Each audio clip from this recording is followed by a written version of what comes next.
Electrical installations must adhere to the National Electrical Code, or NEC, as well as any relevant local code. All electrical equipment needs to be listed and labeled by a nationally recognized testing laboratory. Adequate ventilation in the pump room is crucial to prevent the buildup of hazardous vapors and gases. Power cables should be installed according to NEC Article 300.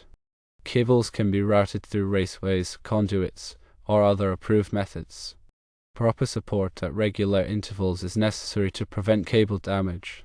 Protection from physical damage, moisture, and chemicals is also essential. When using cable trenches, they should be at least 6 inches deep and 12 inches wide. These trenches must have removable covers and be sloped for water drainage. Cables within trenches must be shielded from physical damage and corrosion. PVC conduits are permitted for underwater use in cable trenches, but they must be sealed to prevent water from entering. Cable pulling requires care to avoid damage, and conduit should be lubricated to ease the process. It is important not to bend cables beyond their minimum bend radius, which is typically 10 times the cable diameter for most power cables. Cable termination should be done using approved methods and protected against corrosion and moisture. Proper grounding of all electrical equipment is mandatory, with grounding electrodes installed as per NEC Article 250.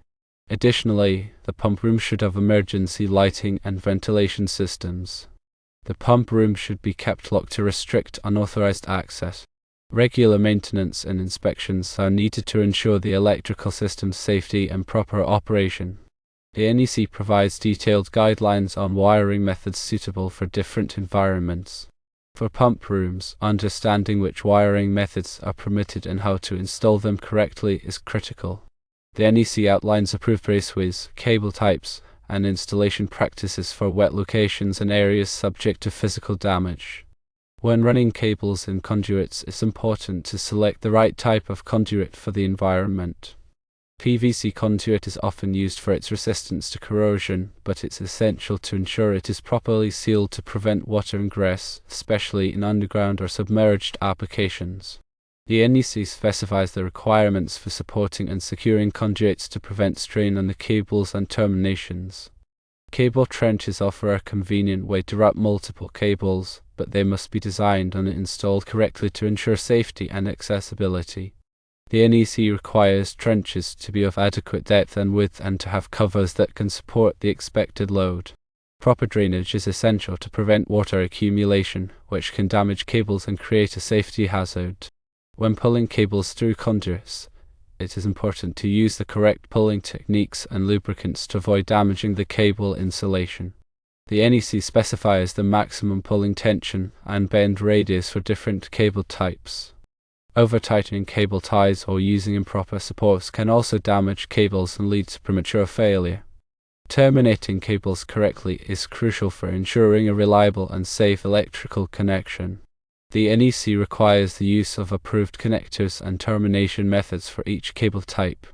Terminations must be properly tightened and protected from corrosion and moisture. Grounding is a critical safety requirement for all electrical systems. The NEC Article 250 provides detailed requirements for grounding electrode systems, equipment grounding conductors, and bonding. Proper grounding ensures that fault currents can safely return to the source, minimizing the risk of electric shock and fire. In pump rooms, special attention should be given to grounding metallic components, such as pumps, motors, and enclosures. The NEC specifies the size and type of grounding conductors required for different equipment. Regular inspections and testing of the grounding system are essential to ensure its effectiveness. The NEC also addresses specific requirements for electrical equipment installed in hazardous locations. Pump rooms may contain flammable liquids or gases, which could create a hazardous environment. In such cases, equipment must be listed and labeled for use in the specific hazardous location. The NEC divides hazardous locations into different classes, divisions, and groups based on the type of hazard present. Each classification has specific requirements for equipment and wiring methods. Proper ventilation is crucial in pump rooms to prevent the accumulation of hazardous vapors. The NEC requires ventilation systems to be designed and installed in accordance with applicable standards. Emergency lighting is also essential to ensure safe egress in the event of a power outage. The NEC requires emergency lighting to be powered by a separate source, such as a generator or battery backup system. Regular maintenance and testing of emergency lighting systems are necessary to ensure they are functioning correctly. Security is another important consideration for pump rooms. The NEC requires pump rooms to be locked or otherwise secured to prevent unauthorized access. Warning signs should be posted to alert personnel to potential electrical hazards. Regular inspections and maintenance are essential for ensuring the safety and reliability of electrical systems in pump rooms. The NEC recommends a periodic inspection and testing program to identify and correct any potential problems. Inspection should be performed by qualified personnel with experience in electrical safety. Test equipment should be calibrated and maintained according to manufacturer's instructions. Detailed records of inspections and maintenance should be kept for future reference. The NEC is a comprehensive document that covers a wide range of electrical safety topics. Understanding and complying with the NEC requirements is essential for ensuring the safety of electrical systems in pump rooms. Consulting with a qualified electrical contractor or engineer is recommended for complex installations or when there are questions about the NEC requirements. Continuing education and training are also important for staying up to date with the latest NEC requirements and best practices. Remember to always prioritize safety when working with electrical systems. To energize circuits before working on them and use appropriate personal protective equipment. If you are not qualified to perform electrical work, hire a licensed electrician. NEC Article 310 covers conductors for general wiring. It provides ampacity tables and adjustment factors for various conductor types and installation conditions. Understanding these tables is crucial for selecting the correct conductor size for a given load. The NEC also specifies the minimum size conductors allowed for different applications. NEC Article 430 covers motors, motor circuits, and controllers. This article provides detailed requirements for motor overcurrent protection, motor control circuits, and motor disconnecting means. Motors are commonly used in pump rooms to drive pumps and other equipment. It is important to comply with the NEC Article 430 requirements to ensure the safety and reliability of motor circuits. NEC Article 440 covers air conditioning and refrigeration equipment. This article provides requirements for disconnecting means, branch circuit protection, and motor compressor overloads. Air conditioning and refrigeration equipment may be installed in pump rooms to maintain a comfortable temperature and prevent equipment overheating. NEC Article 500 through 516 cover hazardous locations. These articles provide detailed requirements for electrical equipment and wiring methods in areas where flammable liquids, gases, or vapors may be present. If a pump room is classified as a hazardous location, it is essential to comply with the applicable NEC Article 500 series requirements. The NEC is constantly updated to reflect the latest technological advancements and safety practices. It is important to use the latest edition of the NEC when designing and installing electrical systems. State and local jurisdictions may also have their own electrical codes that are more stringent than the NEC. It is important to comply with all applicable codes and regulations. Proper planning and design are essential for ensuring a safe and reliable electrical system in a pump room. Consider the specific needs of the pump room, including the type of equipment being used, the environmental conditions, and the potential hazards.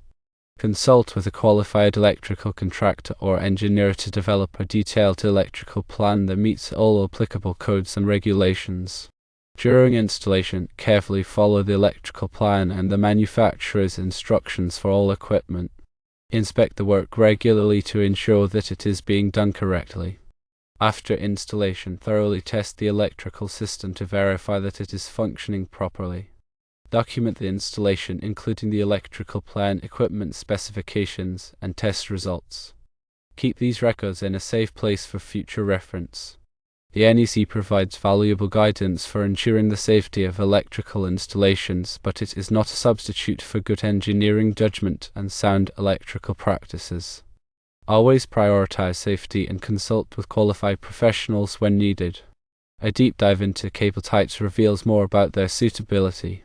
For instance, the NEC recognizes various types of cables, such as THHN, THWN, and XHHW, each with specific temperature and moisture ratings. Choosing the right cable type for the pump room environment is crucial. THWN, for example, is suitable for wet locations, making it a good choice for underground conduits or areas prone to moisture. Understanding the cable's ampacity, which is its current carrying capacity, is also vital. NEC tables provide ampacity ratings based on conductor size, insulation type, and ambient temperature. Rating factors may need to be applied if multiple conductors are bundled together or if the ambient temperature is high. Conduits play a significant role in protecting cables from physical damage and environmental factors. The NEC recognizes various types of conduits, including rigid metal conduit, electrical metallic tubing, and PVC conduit. Each type has its own advantages and disadvantages. Rigid metal conduit provides excellent physical protection but is more expensive and difficult to install. Electrical metallic tubing is lighter and easier to bend but offers less physical protection. PVC conduit is corrosion resistant and lightweight but can be damaged by impact. The choice of conduit depends on the specific application and the level of protection required. Conduit fill is another important consideration. The NEC limits the number of conductors that can be installed to a conduit to prevent overheating and damage to the insulation. Tables in the NEC specify the maximum conduit fill for different conduit sizes and conductor types. It is important to calculate the conduit fill before pulling cables to ensure compliance with the NEC requirements. Junction boxes and pull boxes are used to provide access to conductors for splicing and pulling. The NEC specifies the minimum size of junction boxes and pull boxes based on the number and size of conductors. Junction boxes must be accessible and provided with covers. Pull boxes must be large enough to allow for easy cable pulling without damaging the conductors. Cable splicing must be done using approved methods and connectors. The NEC requires splices to be mechanically strong and electrically sound. Splices must be insulated to prevent shorts and grounds. Splices should be made inside junction boxes or other approved enclosures. Cable identification is essential for troubleshooting and maintenance. The NEC requires cables to be identified with their voltage, current, and function. Cable markers or tags can be used to identify cables. Color coding can also be used to identify cables, but the color code must be consistent throughout the installation. Overcurrent protection is required to protect cables from damage due to overloads and short circuits. The NEC specifies the maximum overcurrent protection for different cable sizes and types. Overcurrent protection can be provided by fuses or circuit breakers. Fuses must be sized to protect the cable, but not so large that they allow excessive current to flow. Circuit breakers must be calibrated to trip at the correct current level. Ground fault circuit interrupters, or GFCIs, are required in certain locations to protect people from electric shock. The NEC requires GFCIs to be installed in bathrooms, kitchens, and other wet locations. GFCIs detect small amounts of current leakage and trip the circuit to prevent electric shock. Surge protection is recommended to protect sensitive electronic equipment from damage due to voltage surges. Surge protection can be provided by surge suppressors or surge arresters. Surge suppressors are typically installed at the point of use, while surge arresters are installed at the service entrance. Emergency power systems are required in certain facilities to provide power during a power outage. The NEC specifies the requirements for emergency power systems, including the type of power source, the capacity of the system, and the testing requirements. Emergency power systems must be reliable and capable of providing power for a specified period of time. Lighting is an essential part of any electrical installation. The NEC specifies the minimum lighting levels for different types of occupancies. Lighting must be adequate for the task being performed and must not create glare or shadows. Lighting fixtures must be installed in accordance with the manufacturer's instructions and must be properly grounded. Control systems are used to automate and control electrical equipment. The NEC specifies the requirements for control systems, including the wiring methods, the overcurrent protection, and the grounding requirement. Control systems must be designed and installed to operate safely and reliably. Communication systems are used to transmit data and signals. The NEC specifies the requirements for communication systems, including the wiring methods, the grounding requirements, and the surge protection requirements. Communication systems must be designed and installed to operate reliably and without interfering with other electrical systems. Electrical safety is everyone's responsibility. Always follow safe work practices and use appropriate personal protective equipment. If you are not qualified to perform electrical work, hire a licensed electrician. Regular inspections and maintenance are essential for ensuring the safety of electrical systems. Stay up to date on the latest NEC requirements and best practices. The NEC is a living document that is constantly being updated. By following the NEC requirements and using good electrical practices, you can help to ensure the safety of people and property.